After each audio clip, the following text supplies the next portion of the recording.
I just got up a little bit ago and having my first cup of coffee, but I thought I'd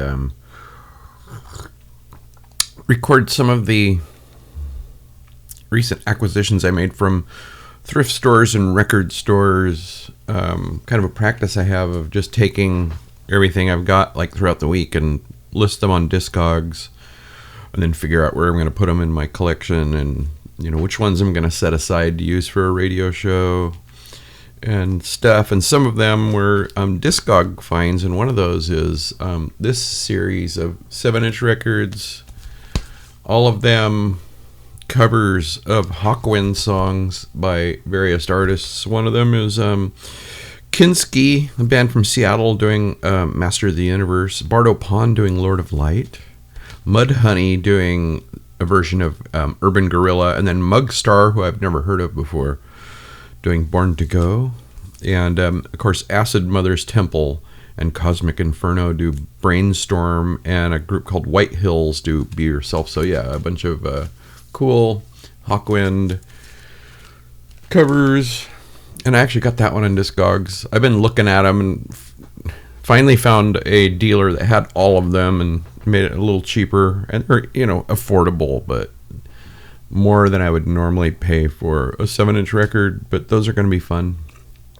And then not thrift store, but record store finds. I went to my favorite record store in Vancouver, Everybody's Music, and this was there for I think $4. Watt Stacks, which I really recommend. The movie is just crazy, but it has people like Isaac Hayes, the Staple Singers, Eddie Floyd, Albert King, Carla Thomas, the Barkays, Rufus Thomas, and that is the standout scene in the whole movie. The whole movie is wonderful, but Rufus Thomas doing the Funky Chicken, and the crowd just goes apeshit. It is just an amazing movie, and I plan on watching it again soon. And then I found this. I was actually hoping, because MC5,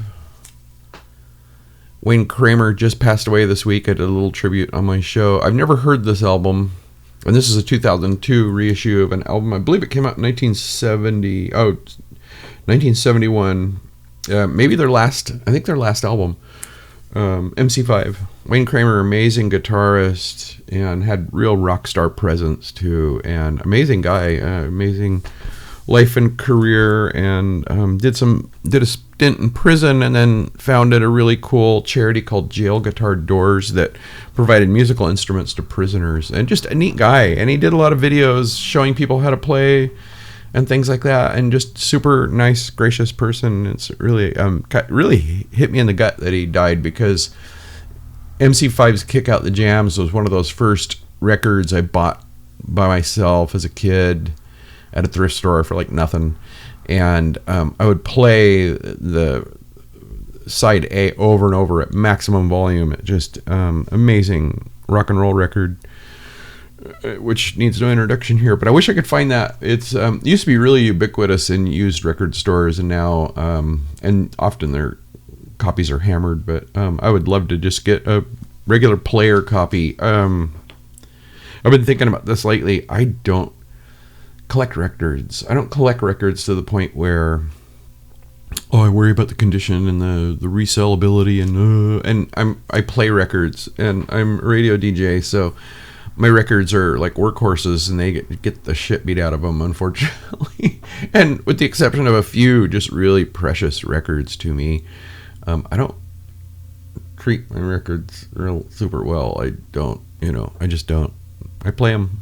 Records are meant to be played. It's kind of sad to me. I understand the collectability of some records, but it reminds me of when you see you go to one of those fancy reselling toy stores like Dr. Tongue's in Portland, which I recommend going to, and you see a toy from the 60s or 70s, like my childhood, and it's still in the box and it's in pristine condition. For some reason it makes me weirdly sad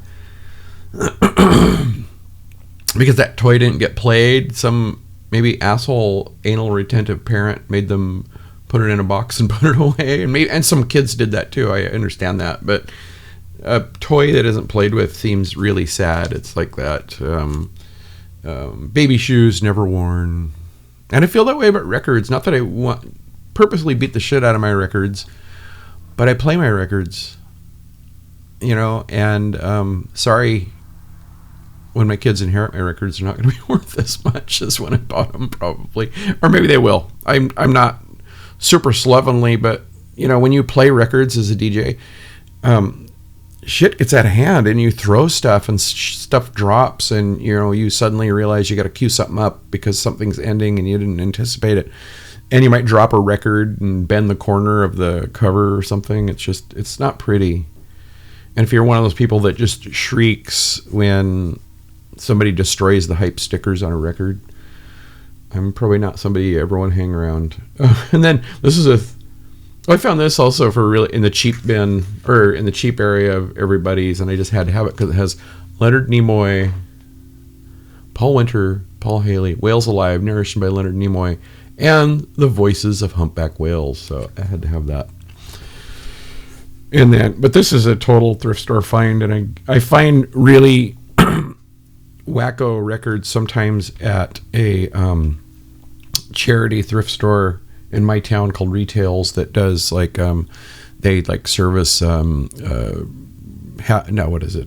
Humane Society, and they're the only place where thrift store wise in town that it isn't a Goodwill, and it's the only place where you could still buy records for like $1.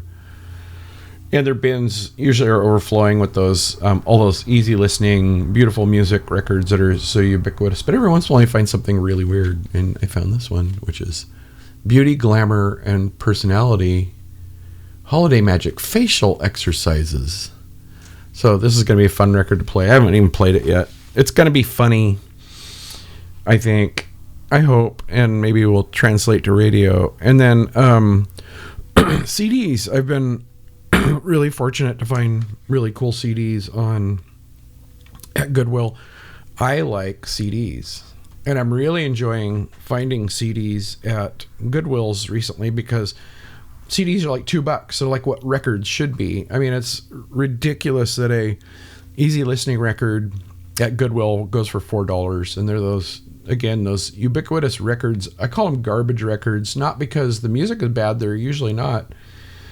But it's just that those records are like pennies a pound. They're just so ubiquitous. It's like all those Mantovani records and all those, tons of Herb Alpert records, which they're all great.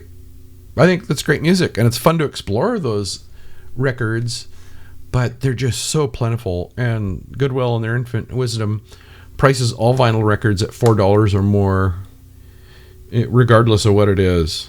And it's stupid because they sell, if there's a really good record that shows up in their donations bins, they just sell them online for a lot of money or sell them in big lots or something. But those really cool records, if they hit the actual floor, it's by accident. And it occasionally happens, but I don't even look through record bins at Goodwill anymore just because it's not worth my time.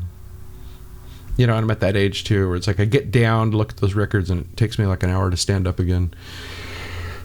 Anyway, I found this Ronald Shannon Jackson, Red Warrior. It's one of those Axiom Records releases, which I collect. Bill Laswell's label in the 90s and maybe the early 2000s. He took maybe all the money he made for things like Rocket and just sunk it into a label of amazing like funk and jazz and hip hop records and dub that just lost money. And you could find a lot of these CDs, and not very many of these releases made it to vinyl. Someday I think they're getting slowly reissued, but you could find these things for next to nothing even back in the day. They just would go straight to a kind of a cutout bin.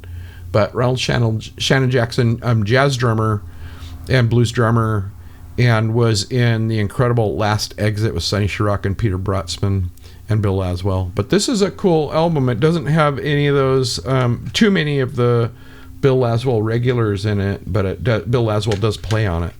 And it's great. I played some of it on my show last Friday. I like it. I'm going to keep it in my little play this week bin and play more of it probably because it's good. And then I know nothing about this band. I mean, I know next to nothing about this band, I should say, but it's one of those bands I've always heard of, and I'm woefully ignorant of them. I know the album Ladies and Gentlemen, We Are Floating in Space vaguely, but I found Spiritualized Volume 1, Volume 2, the complete works, and I found both of these for $3. They actually marked these ones up a bit, but just under $6 or just over $6 for these two. I'm going to be exploring these a lot because it's interesting to me. Probably listen to them today while I'm doing stuff around the house. But I, again, don't know much about Spiritualized. One band I do know a lot about, and I was really happy to find this, was Stereolab.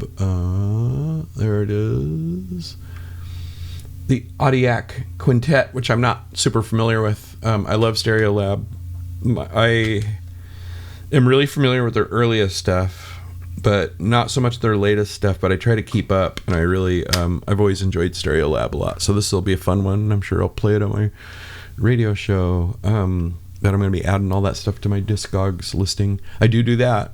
I mean, that's one record collecty kind of anal retentive thing I do. I like to have my collection listed on Discogs. It's helped me sometimes. I mean, if I was a little more thorough and there weren't so many gaps in it, I could probably spreadsheet it and use it to help formulate show strategies, but I don't. I'm kind of lazy that way. The other thing too is there have been times where I've done huge record purges and neglected to take those records out of my Discogs inventory. And it's weird when you list records. If you list an incredibly rare record, you occasionally will get somebody asking you to sell it or to digitize it. And I would be kind of willing to do the latter. I have on occasion digitized a really rare record, and then I put it up for nothing. And I kind of like the fact that it maybe erodes the collector value of it a little bit.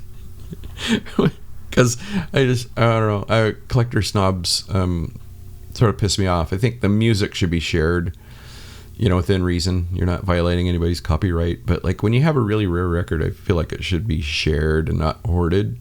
But that's me. I'll show it sometime. I have a really cool record of Moroccan music that I had to list it myself on there because I couldn't find any documentation on it. And as soon as I listed it, two things happened. One, other collectors added their information on it. They had missing pieces of the puzzle or stuff that I was too lazy to research, and they put it up there because that's how the Discogs community works. And then the other thing happened is somebody offered me a huge sum of money for it, so I just didn't even respond to it because I don't want to sell it because I love it. I'll show it maybe on a show. Maybe I'll do a YouTube video showing it. But anyway, I might actually post this video. If you like it, click like and subscribe, as they say. If you hated it, write it on a piece of paper and roll it up really tight. And never mind. Anyway, yeah, I might do more of these if there's sufficient interest.